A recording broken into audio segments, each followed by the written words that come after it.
سلامونه علیکم زه تاسو ټول محترمینو ته د پی سی بي د یوې ورځنیزې ویډیو لپاره ښه راغلاست وایم. راځو نن موږ د پیسټ پرنټینګ په اړه باندې خبرې کوو چې آیا پیسټ پرنټینګ څنګه کار کولی شي یا د پیسټ پرنټینګ په اړه باندې هغه کوم مهم پوینټونه چې دي د هغو په اړه باندې خبره کوو.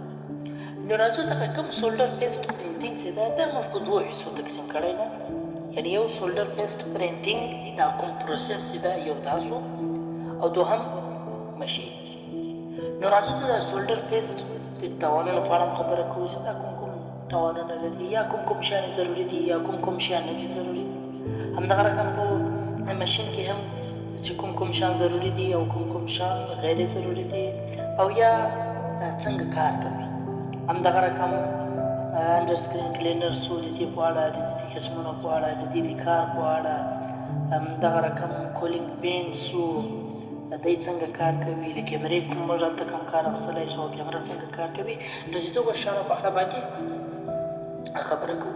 نو راځو دغه کوم پروسس ده یعنی دغه سولډر پیسټ پروسیسینګ یا کومه پروسس ده د دې په اړه باندې خبره کوو او وایو چې کوم شیان ضروري دي او کوم شیان ډېر ضروري دي او کوم شیان ډېر نه دي ضروري او بله خبره کوم شیان باید موږ په نظر کې ونیسو. نو تر ټولو مخکې چې ده دغه کوم سولډر پیسټ څه رول لري په اس ام ټي ډپارټمنټ کې. ګورئ دغه سولډر پیسټ چې ده دا یو ډېر غټ رول لري په سرفیس ماونټ ټکنالوژي کې. دې ډېر یو غټ رول لري. که چیرې دا سولډر پیسټ سم پروپر نشي پرنټ پی سی بي باندې نو دغه کوم سولډر چې خراب شي هغه کوم پی سی بي چې وي یا زموږ کمپیوټر چې هغه هېڅ نتیجه نه ورکوي، هغه بیا خراب. نو چې کوم خراب شو یعنې مکمل کار هېڅ نتیجه هم نه کوي، ټول دغسې بې معنا شو. نو د دې دپاره د سولډر پیسټ ډېر غټ رول ده په اس ام ټي ډپارټمنټ کې. یا لکه مخکې ما تاسو ته ویلي وو که زه چیرې اس ام ټي یاد کړم یا سرفیس ماونټ ټکنالوژي یاد کړم دا هم دواړه سره یو دي.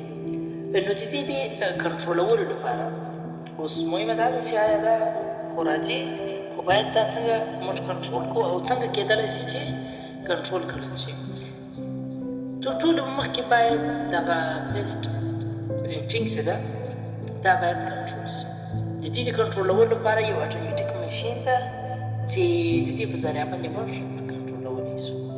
او بل دوهم د دغو مشکلاتو مخه موږ د ښه کوالټي سټینسل په تروم نیولی شي. یعنې چې د موږ کمپنیز کوم سټینسل وي دا چې د ښې کوالټي سي ښه شی سي بیا هم د دغو مشکلاتو مخه نیول کېږي. او بل راځو څو امپورټنټ کوم دغه چې دي یعنې که امپورټنټ پیرامټر ورته وایي دا ورته ویلی شو. نو د دې په اړه باندې خبره کوو. اول دا سکیوجي سپیډ یعنې سکیوجي سپیډ په اړه باندې خبره کوو. د دې سپیډ باید څومره وي څومره نه وي، سپیډ یې تاواني ده که نه ده تاواني. او بل سکیوجي پرشر یعنې د دې پرشر باید څومره وي تر څومره زیات نه وي چې څومره پی سی بي وي یا د پی سی بي لینت څومره وي په هغه باندې یا تکنس څومره وي په هغه باندې باید څومره پرشر راشي. او دغه رقم انګل باید دغه کوم سکیوجي چې موږ رولوو دا باید د دې انګل څنګه وي، انګل هم مهم دی. او دغه رقم سپریشن سپیډ سو یعنې سټینسل او دا کوم پی سی بي چې دا داسې موږ جلا کوو د دې جلاوالی باید څنګه وشي. سټینسل کلینینګ سو باید د دې کوم رول ده. دغه رقم سټینسل او سکیوجي کنډیشن سو د دې دواړو کنډیشن باید څنګه وي. پی سی بي سپورټ یعنې پی سی بي چې سپورټ شوي یا نه سپورټ شوي دا کوم توانونه لري. دغه لکه پرنټ سټاک سو یا سټوریج اینډ هینډلینګ سو انسپیکشن سو د دې ټولو شیانو په اړه باندې به خبره وکړو. نو له مخکې راځو دغه کوم سکیوجي سپیډ چې ده د سکیوجي سپیډ په اړه باندې خبره کوو. وګورئ دغه کوم پرنټینګ چې ده دغه موږ چې کله پرنټینګ کوو یا مخکې اول وار پی سی بي وي، له پی سی بي له پاسه بیا سټینسل وي، له سټینسل پاس بیا موږ دغه کوم سولډر پیسټ چې ده دا باندې اچوو. کله چې موږ سکیوجي رولوو هغه کوم اپرچر چې وي دغه پیسټ هلته ځي او په د پی سی بي باندې لویږي. یعنی پیسټ پرینټینګ دغه رقم یو پروسه ده. یعنی اول بار پی سی بي وي، پی سی بي بعد سټنسل وي، سټنسل بعد بیا موږ په هغه باندې سولډر پیسټ راځو. سولډر پیسټ بعد په سکیوچي په تر باندې موږ رولو. کله چې موږ رول کړو همدغه سولډر پیسټ لاړ شي دغه د کمپوننټ چې کوم پیډ وي په هغه باندې وشلېږي. نو په دې کې د سکیوچي ډېر غټ رول دی. ګوري دغه کوم سکیوچي سپیډ په اړه چې موږ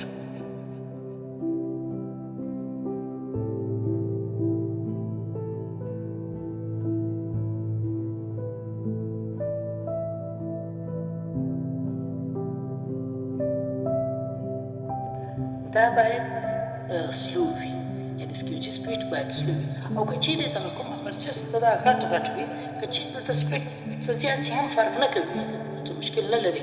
اما که چیرې یو داسې ټرانسپورټ جوړول وي یا هغه نمبر اف کمپوننټس یې ډېر زیات وي، یا که چیرې داسې کمپوننټس وي پیډ یې داسې کوچني وي، نو د دې لپاره باید دغه کوم سکیوچي سپیډ چې ده دا باید کم شي. ولې که چیرې د سکیوچي سپیډ زیات شي اکثره دا رقم پیډونه وي چې هلته بیا سولډر پیسټ نه رسېږي. نو په دې وجه باندې سکیوچي سپیډ باید سلو وي. او که چیرې اپرچر داسې غټ وي بیا څه پروا نه کوي.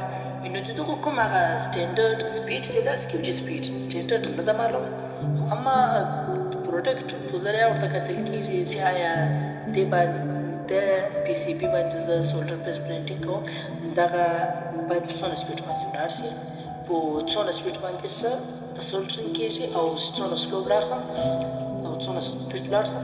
د دې کوم سټنډرډ نه ده معلوم، پروډکټ په کتو سره دا کېږي. او بل راځي دغه کوم سکیوچي پرشر اوس یو سکیوچي رولینګ و او یو سکیوچي پرشر دی. یعنې دغه سکیوچي پرشر باید څومره باندې راشي په سټنسل باندې. یعنې اول وار خو پی سی بي راځي، پی سی بي بعد بیا سټنسل وي، له سټنسل بعد بیا سکیوچي وي، سکیوچي رولینګ وي. او دغه کوم سکیوچي پرشر چې ده دا باید څومره چې دغه پرشر چې ده دا سټنډرډ معلوم ده. یعنې 1 kg که چیرې یو پی سی بي وي 50 mm د دې لینث 50 mm وي، دې باندې باید 1 kg فورس راشي. او که چیرې دا رقم چې 500 mm وي باید بیا په دې باندې 10 kg پرشر چې ده دا باید راشي. نو دا به د دې هغه سم کوم پرشر چې وي هغه بلل کېږي. یعنې دا د سټنډرډ دی. نور که چیرې داسې پروډکټ په کتو سره څه زیات او کم شي هغه هم بیا پروا نه کوي. او بل د دغه سکیوچي انګل چې ده دا هم مهم ده. لکه اوس څنګه چې موږ سکیوچي سپیډ ووایو، سکیوچي پرشر سو او سکیوچي انګل هم دغه رقم ضروري. سکیوچي انګل چې ده هغه باید 90 ډګري نه وي. که چیرې دا 90 ډګري سي هم سولډر پیسټینګ خرابېږي، او که چیرې تر 60 ډګري کم سي هم خرابېږي. نو د دې عام چې کوم انګل بلل شوی دی، ښه انګل چې بلل شوی ده هغه 60 ډګري ده. او بل دغه کوم سپریشن سپیډ چې ما مخکې هم درته وویل دغه سپریشن سپیډ هم ډېر مهم ده. فرض که یو پی سی بي ده یو سټنسل ده، موږ پرینټینګ وکړی، پرینټینګ یې خلاص شو. اوس موږ دا کوم سټنسل او پی سی بي چې ده دا سره جلا کوو. که چیرې دا موږ ډېر په سپیډ سره جلا کړو هغه کوم سولډر پیسټ شیپ چې وي هغه خرابېږي. نو د دې لپاره دغه کوم جلاوالی چې موږ کوو یا د سټنسل او پی سی بي سره جلا کوو دا باید ډېر په احتیاط او ډېر سمه طریقه جلا کړو. هغه کوم شیپ چې باید هغه خراب نه کړي. ولې که چیرې هغه شیپ خراب شي هم نتیجه نه ورکوي کار، بیا هغه پی سی بي سم کار نه کوي. او پنځم پوینټ یې ده سټنسل کلینینګ. کلینینګ هم یو ډېر مهم شی دی. که چیرې سټنسل کلین نه شي، که نه شي کلین هم ډېرې خرابیانې پېښې وي. له ډېرو خرابیانو سره موږ مخ کېږو، یا کوم اپرچر چې وي هغه بند وي، یا اپرچر کې چې کوم زوړ پیسټ پروت وي هغه هم ډېر مشکلات پېښوي. نو په دې وجه باندې د سولډر سټینسل چې کوم کلینینګ ده دا هم ډېر مهم بلل کېږي او دا هم ډېر ضروري ده. دا اکثره ماشینو کې یو خپل اپشن لري چې هغه په ذریعه باندې کېږي.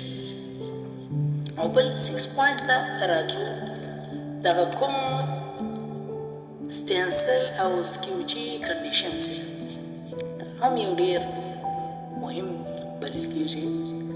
ولې چې دغه کوم سټینسل چې ده دا هم په ډېر استعمالیزم سره خرابېږي. ولې چې موږ بار بار سکیوجي باندې چلوو، لاندې له خوا بار بار پاکوو، نو ډېر کار باندې کېږي او دا وي یو داسې نری شیټ دغه کوم سټینسل فویل چې ده نو دا اکثره وخت دا رقم خرابېږي. ولې د دوی هم یو داسې لیمیټډ لایف ده او کوم د دوی لیمیټ چې دا ته رسي نو دوی خرابېږي. او کوم دغه سټینسل ټینسن چې ده دا هم ډېر نازک وي، که چېرې دا لږ هم سست شي نو سټینسل خراب دی. دې ته هم باید موږ متوجه وو. او دغه رقم سکیوجي کنډیشن چې دا هم ډېر مهم ده. په سکیوجي باندې هم موږ ډېر پریشر راولو، 8 کیجز و 9 کیجز و 10 کیجز و نو په دې کې چې هغه کم بلیډ لګېدلي وي هغه خرابېږي. موږ خو دی په 60 ډګري باندې دی یعنې عیار کړی مو تیار کړی مو وي، که چېرې په دې پریشر راشي او دغه کوم بلیډونه چې د دا خراب شي د دا 60 ډګري هم خرابېږي. نو په دې وجه باندې هم دغه سولډر فیس چې ده دا خرابوالی پیدا کوي. او 7 پوینټ ده د پی سی بي سپورټ. دا هم یو ډېر مهم شی ده. ګورې اکثره پی سی بیانې داسې وي چې د هغه کوم هغه تکنس چې ده هغه یې ډېر کم وي. اکثره وخت چې موږ کله سولډر پیسټ پرنټینګ چې موږ کوو اول وار پی سی بي وي، له پی سی بي بعد بیا سټینسل وي، له سټینسله بعد بیا سولډر پیسټ او له هغه بعد بیا موږ سکیوجي باندې یعنې رول کوو. اوس که چېرې دا پی سی بي داسې نازکه وي، دغه د کوم ضخامت چې وي دا کم وي، نو که چېرې په پی سی بي داسې لږ پریشر راشي پی سی بي داسې ګورې داسې کږېږي کښېني. کله چې دا کښېنسته نو هغه کوم سولډر پیس ده هغه د دغه پیډو ته نه رسېږي. نو له دې لپاره لاندې ګوري داسې موږ څه پیلرونه ورکوو. کله چې موږ دا پیلرونه ورکړل د پی سی بي داسې ودرېږي یعنې محکمه شي، بیا لاندې کښېني نه. نو د دې دپاره چې دا کوم سولډر پیس ده دا په دې باندې برابر راشي. همداسې په دې باندې برابر راغلی دا سپورټ ډېر ضروري ده. هم که چېرې سپورټ نه وي سولډر پیس خرابېږي او که وي بیا ډېر چانس نشته چې دی دې خراب شي. او 8 پوینټ ده پرنټ سټاک یعنې هغه ډسټنس د ټریولینګ. اوس فرض که په دغه سټینسل چې موږ دغه کوم سکیوجي رولوو، که چېرې فرض که 7 mm یعنې اپرچر که موږ فکس هغه 7 mm اپرچر وچلوو دې کې چانس شته چې اکثره دې پاته شي. کوم ځای چې موږ سولډر پیس رسوو هغه د پاتېدو چانس یې ډېر زیات شته. او د دې کوم هغه سټینډرډ چې ده باید څومره مخته باید څومره زیات سکیوجي رول شي او شاته څومره زیات سکیوجي رول شي. نو د دې دپاره چې ده 20 mm. اوس که فرض که 100 mm اپرچر دی یعنی 100 mm اپرچر، 20 mm باید مخته او 20 mm باید شاته دا زیات ورسره سکور چې ولې په دې هغه سولډر پیس چې سم ورسره راشي. ولې که چېرې دا نه وسي هم د سولډر پیس د خرابېدو ډېر چانس شته. نو د دې د خرابۍ مخه نیولو لپاره چې دا دغه کوم 20 mm چې ده دا ضروري ده، باید مخته او شاته د دې مخه موجود نیسو.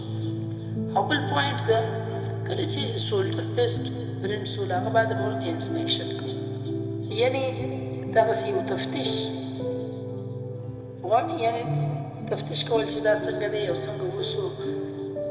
نو د دې دپاره اکثره کمپنیانې ډیپ پرنټر ده د هغه په ذریعه باندې کوي.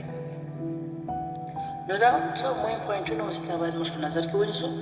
او بل راځو چې کومې خرابیانې راوړي، یعنې د کوم خرابیانو چانس شته چې رادې سي. دلته څو مختصره دي چې ما دلته نوشته کړي دي، نو د دې په اړه باندې خبره کوم. پیسټ پرنټینګ پرابلم یعنی پیج پرینټینګ چې کوم پروګرام راولي هغه دی. ګورئ دا اول قسم چې ده اکسپټیبل ده، تاسې لیدلی سئ چې دې ته څه مشکل نه لري. دا چې هغه د موږ څنګه ټارګېټ ده، یعنې څنګه موږ غواړو څنګه باید موږ ته راسي، هماغه دغه رقم. او دوهم قسم چې ده دا که چیرې وینې دا سلم پلنټ دا که چیرې ټمپریچر یا کښته سي یا پورته سي دا مشکلات پیدا کوي. کله چې ټمپریچر کښته پورته سي موږ له دغه رقم مشکلاتو سره مخ کېږي. نو باید موږ خپل ټمپریچر د خپل روم ټمپریچر، خپل SMT ډپارټمنټ، فلور انوایرمنټ د دغه ټمپریچر ته باید دې ته متوجه سو. او بل دا سکوپینګ پرنټ ګورئ دا چې کله سټنسل خراب یعنی کله چې سټنسل خراب وي دا مشکل رامنځته کېږي، یا STUG پرشر ډېر زیات وي دا مشکل رامنځته کېږي، یا پرچر ډیزاین کې هم یعنی پرچر ډیزاین سم نه وي یا سم نه وي راغلی دا مشکل رامنځته کېږي. او فلور انوایرمنټ چې ده د هغه په وجه هم یعنی فلور ټمپریچر چې ده هغسې هم نه وي سم، دغه مشکلات رامنځته کېږي. نو دغه هغه مشکلات دا نه وایم چې 100% به خامخا دا مشکلات به رامنځته کېږي، هر وخت راځي قسمه قسمه راکلی سي، جلا جلا مشکلات زور مشکلات هم راکلی سي، خو ماداره مشکلات دی چې هغه چانس یې ډېر راځي. او بل د پیجنګ یعنی د دوه پیډو په مابینځ کې هم چې هغه کوم ګیپ ده په هغه کې هم سولډر پیسټ راځي. دغه مشکل چې بیا ده دا بیا له صفایي نه وجي، یعنې کله چې سټنسل نه وي صفا سوی له دغه مشکل سره موږ مخ کېږو، یا هغه مخکې چې ما څنګه تاسو ته وویل هغه PCB سپورټ چې ده یا هغه پیلران چې نه وي له دې مشکل سره موږ مخامخ کېږو، یا سټنسل کنډیشن چې ده سټنسل کنډیشن نه وي سم هم له دې مشکل سره موږ مخامخ کېږو. او پاتې سو دغسې چې اوس دغه نور مشکلات دي د اخرین یو چې ده دا بیا هغه وخت رامنځته کېږي کله چې سټنسل بلوک وي، یعنې هغه کومه پرچر چې ده هغه بلوک وي یا د سولډر پیسټ دغه وي مشکلات وي، نو په دې وجه باندې دا مشکل رامنځته کېږي. سولډر پیسټ میسینګ سو یا SQG پرشر چې لو وي، یعنې یو SQG پرشر های وي یو لو وي، نو دغه SQG پرشر چې ډېر کمزوری وي یعنې سم پرشر نه وي باندې راغلی هم دا مشکلات رامنځته کوي. نو همدغه هغه مشکلات دي چې نه وایم دا د خامخا دا مشکلات راځي، مختلفه مشکلات راغلی شي، مختلف خرابیان راغلی شي، خو اما دا هغه خرابیان دي چې ډېر زیات چانسونه وي، نو د دې وجې هم باید انسان ته معلوم وي چې دا له دې وجې اټکل ورکول کېږي، صرف اټکل دا نه چې 100% چې څنګه ما وویل چې دا مشکل له دې وجې ده نو هغه 100% له هغه وجې راځي، نه دا یو اټکل ورکول سوی دغه رقم دی.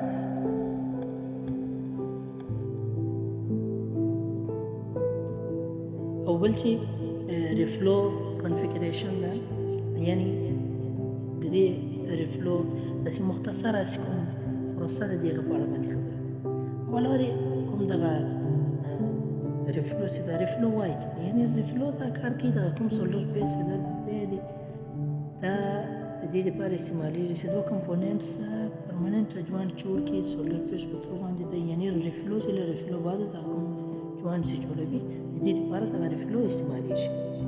او د دغه ریفلو کوم قسمونه چې دي اوس یو کنویکشن وانسو، بل امفیډ وانسو، بل ویپر پیس وانسو، دغه کوم کنفیګریشن چې دي یعنې دا کوم قسمونه چې دي بیا د کنفیګریشن کوم قسمونه دي لکه سنګل کنویرس او ډبل کنویرس دغه رقم سنټر PCB سو نو دغه شیان کوم چې دي د دې به داسې مختصره خبره وکړو چې وخت هم ډېر نه شي ضایع. اول راځي دغه کوم کولینګ سیسټم چې ده ټاپ سایډ کولینګ سو، باټم سایډ کولینګ سو، بیا په هغه کې ایډوانس کولینګ سو لکه واټر بیس کولینګ یا هیډ ایکسچینجر یا چیلر یا دغه رقم کنټرول کولینګ سو، او بل تر ټولو اخري چې ده نایټروجن سیسټم سو. نو د دغو شیانو په اړه به داسې ډېر مختصره ډېر کم خبرې به وکړو. راځو کوم دغه پیپر پیس پوینټ چې ده ویپر چې دا بیا لاندې نور کوم قسمونه چې د دې په اړه باندې خبره کوو. په دې کې لاندې لیکویډ وي، یعنې دغه کوم ویپر بیس آن پروسس ده په دې کې لاندې اول لیکویډ دا موږ ګرموو. کله چې موږ دا ګرم کړو نو د دې د ګرمایش په تر باندې موږ سولډر کوو، یعنې دغه ویپر په تر باندې سولډر کوو. لاندې خوا څخه موږ دغه هیټ ته پرووایډ کوو، په مابینځ کې دغه لیکویډ وي. دا چې کله ګرم شي دغه ویپر موږ دا ولاړ شي دغه کوم پیس ده دې ته چې کله موږ هیټ ورکړو دغه ویپر په تر باندې دغه جوانټونه جوړ شي. او بل دا هم قسم ده انفریډ، یعنې ګوره دا ایر لینس ده یا ایر سورس ده. دغه ایر هیټر هغه وخت موږ استعمالوو کله چې ګلو پروسه وي، یعنې د ګلو د وچولو لپاره دا استعمالوو. اکثره داسې سپیشل ګلو وي چې نه سولر کېږي، یعنې په اسانه باندې نه دی لیکویډ نه جوړېږي، لیکویډ کېږي نه، نو داسې یو سپیشل ګلو وي. د دې دپاره بیا موږ ایر هیټر استعمالوو. نو بیا موږ د دې په تر باندې دغه کوم سولر پیس ده دا کوو. او بل تر ټولو هغه مهمه خبره چې ده هغه دا ده ویکیوم ریفلو چې ده. دا هم سیم ټو سیم هغه کنویکشن ریفلو چې ده، صرف هغه ده صرف دغه یو کومه نوې پروسه چې ده ویکیوم ریفلو دا کې اضافه شوې ده، نور سیم ټو سیم هغه شی دی هغه کار کوي. کله چې موږ سولر پیسټ وکړو یعنې ریفلو مو وکړه، له ریفلو بعد چې کله کولینګ ته ولاړ شي، له کولینګه بعد دغسې یو قسمه ایر ببل پیدا کوي. دا چې څومره ډېر وي هغومره دغه پی سی پي خرابېږي، یعنې خرابوي. نو د دې د ورکولو لپاره چې ده یعنې دا ایر ببل باید نه وي، نو د دې لپاره دغه کومه نوې ټکنالوژي چې ده دې ته ویکیوم پروسس وایي دا موږ کاروو. ګورئ په اوله پروسه کې دا رقم راځي کله چې برنډ وکړئ سولډر پیسټ وسول، هغه بعد ریفلو ته ځي، له ریفلو بعد ډایرکټ کولینګ ته ځي، یعنې دلته ویکیوم پروسس نشته. نو دې بعد دلته کوم دغه ایر ببل چې دي دا څه نه څه پیدا کوي. او دوهمه پروسه چې ده دغه ویکیوم ریفلو چې هم شته کې، یعنې ویکیوم پروسس هم پکې موجود ده. اول وار موږ پیسټ پرنټینګ کوو، سولډر پیسټ کوو، هغه بعد ریفلو، له ریفلو بعد بیا ویکیوم پروسس کوو، هغه بعد بیا کولینګ کوو. نو کوم دغه ایر ببل چې دی دا ورک شي. دغه کوم ایر ببل چې دی دا د ویکیوم پروسس په تر باندې دا ورکېدلی شي او دا ورک شي. کله چې دا ورک شي صرف هغه سولډرینګ پاتې شي. او بل دا فورس کنویکشن دا ډېر څه کوم استعمالیږي، دا په ایس ایم ټي ډپارټمنټ کې استعمالیږي. او دا د دې پروسس دا هم ډېره ښه، یعنې هغه کوم غوره ریفلو چې بلل کېږي هغه هم دغه بلل کېږي فورس کنویکشن. ګورئ د دې په مابینځ کې داسې یو هیټر لګېدلی وي، پورت له هغه یو پنکه وي. کله چې دا موږ پنکه غولوو یعنې پنکه چلو دغه کوم تودوخه هوا چې ده دا ځي په دا پی سی بي باندې شنلي او پی سی بي چې کوم سولډرینګ وي هغه کېږي.